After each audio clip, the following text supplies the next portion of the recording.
Okay, guys, so now I'm going to show you how to install the script. So first, you need to log on to your VPS.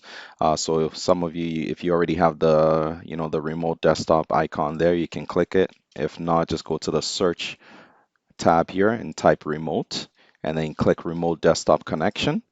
If you're installing on your PC, then you can just, just install it on the computer.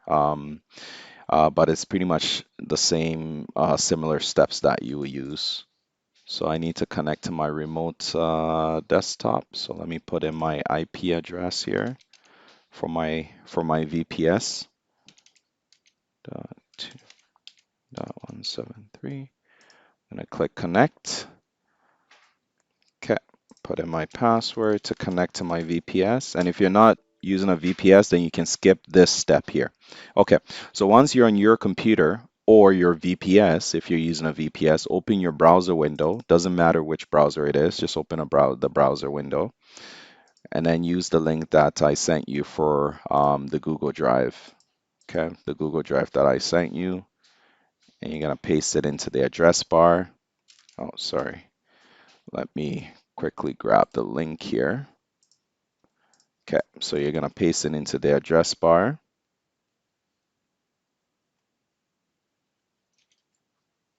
Okay, I'm gonna click enter.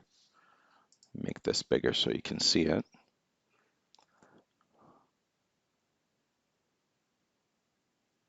Okay, so I'm gonna click this download button here. So I'll click download.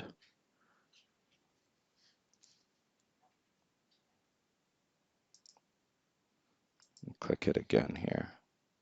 Okay, so you can see that it downloads it here. Then I have to click on this drop down here, to see my downloads, right? So now I can see that it's over here.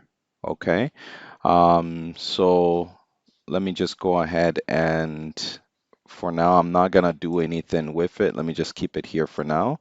I'm gonna type in download Java 8. Okay. It asks us if your computer, requests that you just, do this little check here just to make sure that you're a human, you can just go ahead and do that. Sometimes they have this little checks to just make sure that it's not a robot that's, using Google. So I'll just click on verify. Bicycles. Okay, let's do that. Bicycles. Okay.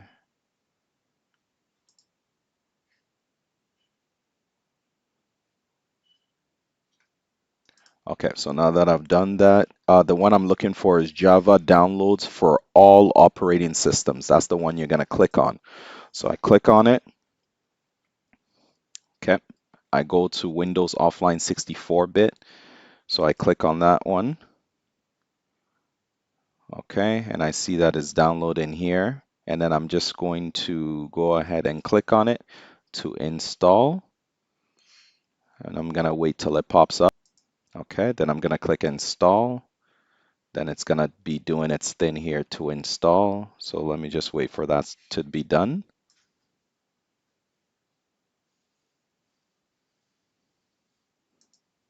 Okay, so that's done. You have successfully installed Java. I'm just going to click on close. Next, I'm going to go to download Google Chrome. So do this if you don't already have Google Chrome on your computer or VPS. So I'll click download Chrome.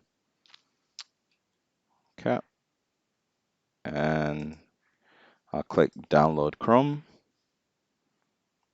And I see it here at the top right corner. Okay, so again, the same download icon is where it's going to show. So I just click on that icon and then I click Google Chrome Setup. Okay, then it says on your marks. So when I see this, I can actually just close my Firefox browser or whichever browser you're using. So I'll close my browser. So I'm here on the home screen here, and I'm just waiting for Chrome to be done.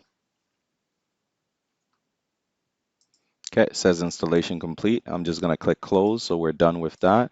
Now all we need to do is unzip the script folder that we had downloaded. So I'm going to click on the folder here at the bottom, and I'm going to go over to downloads. I'm going to find the COTP script folder. I'm going to right click on it, and I'm going to click on cut, and then I'm going to go ahead and close this, and I'm going to right click on the desktop, and I'm going to paste it to my desktop. Okay, so now I pasted it to my desktop. Next thing I'm going to do is right click here, and I'm going to click extract all, and I'm going to, this is part is very important, guys. I'm going to delete this part here. So you got to delete this part. So you're at, it's just a desktop and then a slash after that. And I'm just going to click on extract. Okay. Okay. So now it's extracted. I can close that window. Now you see a duplicate here just because I already have the folder. I just wanted to show you guys how to extract it. So now I can delete the zipped, the one with the zipper on it here is a zipped one. I can delete it. All right. And so let me show you how to edit the folder afterwards and put your license and everything. Okay, so now I'm gonna go into my COTP folder. I got rid of the duplicate one, so let me just go into my COTP folder, and I'm gonna go into the project file. Okay, so now when I open the folder and I'm inside the project file, so all I did was open the folder, okay? So when I'm inside the project, the script folder, all I'm gonna do is go into the project file, okay? And then you put your country code here, you put your phone number, and you put your COTP password. So whatever you use to log into COTP, you put that password right here. Okay, leave everything else the same except for client ID. Here, you're going to put your COTP username, right? So the username that you see at the top left corner of COTP, that's what you're going to put here. No spaces after the equal sign. Just put the username.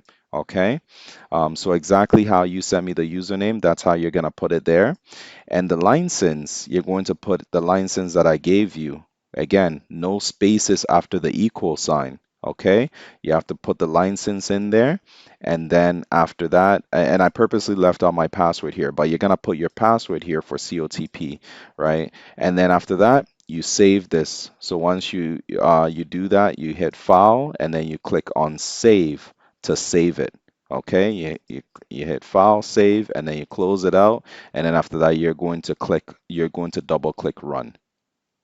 So when I double click run here, then the script is going to start running. It's going to say license is valid, right? If the license is valid. Okay, so it does a license check just to make sure you're using the most updated copy of the scripts. Okay, so then it's going to attempt to log into COTPS and attempt to initiate the trades after that.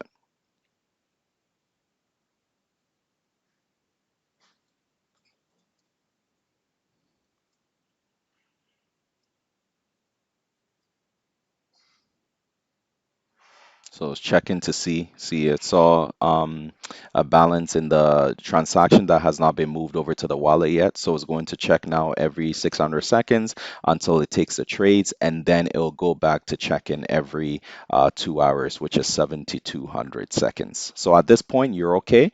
You don't have to do anything else. Leave this black window running so that the script is running. And if you need to minimize or log out of your VPS, you can do that, and the script will still be running. Okay, so that's pretty much it. If you have any issues, reach out to me. Thanks. Bye.